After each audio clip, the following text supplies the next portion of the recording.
ஆனா ஜேம்ஸ் வசந்த் என்ன பண்ணிட்டு இருக்காருன்னு ஒன்று இருக்கு இல்லையா, அவரு முழுக்க முழுக்க வந்து இப்போ யார் யாரை வேணா ஆதரிக்கலாம், தப்பு கிடையாது. நீங்க திமுக ஆதரிங்க, விஜய் ஆதரிங்க, சீமானன் ஆதரிங்க, நீங்க யாரை வேணா ஆதரிங்க, அதெல்லாம் தப்பு கிடையாது. ஆனா நீங்க ஆதரிச்சுட்டு என்னவா நீங்க கன்வே பண்ண விரும்புறீங்கன்னு ஒன்று இருக்கு. இப்போ அவரோட டாக் ஷோ ஒன்று நீங்க பாத்தீங்கன்னா பல 2K கிட்ஸ், ஜென்சி எதை வேணா நீங்க எடுத்துங்க, எல்லாம் சின்ன பசங்க ஒரு அரசியல் ரீதியாக விஜய் வந்து ஆதரிக்கக்கூடியவங்க. நீங்க வந்து அவங்கள கூப்பிட்டு வச்சு ஷோ நடத்துறீங்க.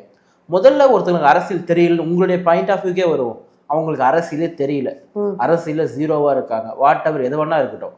அப்படி அரசியல் தெரியாதவங்க கூட நீங்க அரசியல் அவங்களுக்கு சொல்லி தருவீங்களா, இல்ல அந்த சின்ன பசங்களை கூப்பிட்டு நீங்க ஹீரோ ஆகிறதுக்கு பார்ப்பீங்களா? என்ன என்ன பண்ணுவாங்க யாராவது இருந்தா? நீங்க ஒரு நல்ல ஒரு அரசியல்வாதி, வாட் எவர் ஏதோ ஒரு நல்ல மனுஷன் ஏதோ ஒரு எடுத்துங்க, நீங்க அவங்களுக்கு அரசியல் தெரியலப்பா, அரசியல் தெரியாதவங்களை கூப்பிட்டு என்ன பண்ணுவாங்க? நீ அரசியல்னா என்னன்னு சொல்லி கொடுக்கணும்.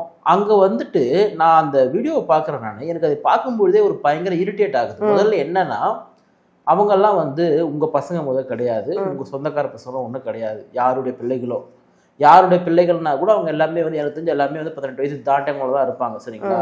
ஒவ்வொரு மனுஷனுக்கும் உண்டான ரெஸ்பெக்டை கொடுக்க வேண்டியது அவங்களுடைய கடமை, சரிங்களா? ஆனா அவர் என்ன பண்றாருன்னா, நீ வா போ இப்படிலாம் பேசுறாரு. உங்க வீட்டு பிள்ளைகளை வந்து யாராவது ஒருத்தர் வந்து நீ வா போய் என்ன பண்ணுற உட்காராங்க போ, இதெல்லாம் நீ கேட்கக்கூடாது, வாங்க ஓ, உங்க பையன் உங்க பசங்க யாராவது ஒருத்தர் பைக் ஓட்டு போறாங்க, சரிங்களா? ஏதோ ஒரு போலீஸ்காரர் பைக் நிறுத்துறாரு, பைக் நிட்டே வாடா இங்க என்னடா பண்ணுங்கிற நீ, படா அப்படின்னு சொல்லிட்டு மிரட்டினா நீங்க சும்மா இருப்பீங்களா? நீ போலீஸ்காரனா இருந்தா நீ பையனை மிரட்டலாமான்னு கேட்பீங்களா? கேட்க முடியும். ஏன்னு கேட்டா நீங்க சமுதாயத்துக்கு தெரிஞ்ச ஒரு நபரா இருக்கீங்க, நீங்க அவங்களே கேள்வி கேட்பீங்க, சரிங்களா? ஆனா நீங்க சாதாரணமாக அது போலீஸ்காரெலாம் அப்படி கேட்கறதுக்கு ரைட்ஸ் கிடையாது. நம்ம அதையுமே சொல்கிறேன், நம்ம ஒரு விழிப்புணர்வே சொல்கிறோம். ஒரு போலீஸ்காரரை கூட உங்களை வண்டி நிறுத்தி நீ வா போ வாடா போடான்னு பேசுறதுலாம் எந்த ரைட்ஸும் கிடையாது, சரிங்களா? இந்த விஷயத்துக்கு வந்துடுறேன் நான். அந்த மாதிரி ஒருமையில் வந்து பேசுறாரு. இது என்ன விதமான மனநிலைன்னு ஒன்று இருக்குது. இதே ஜேம்ஸ் வசந்த் தான் வந்து இளையராஜா ஒரு மோசமான மனிதன் பேசினவர். இளையராஜா மோசமான மனிதன்னா ஊரா விட்டு பிள்ளைங்களை நீ வா போன்னு சொல்லிட்டு உரிமையில பேசுற, நீ ஒண்ணுமே தெரியாதவங்க மாதிரி பேசுறேன்னா இப்போ நீ எவ்வளோ இழிவான மனிதன், நீ கேள்வி எழுப்ப மாட்டாங்களா?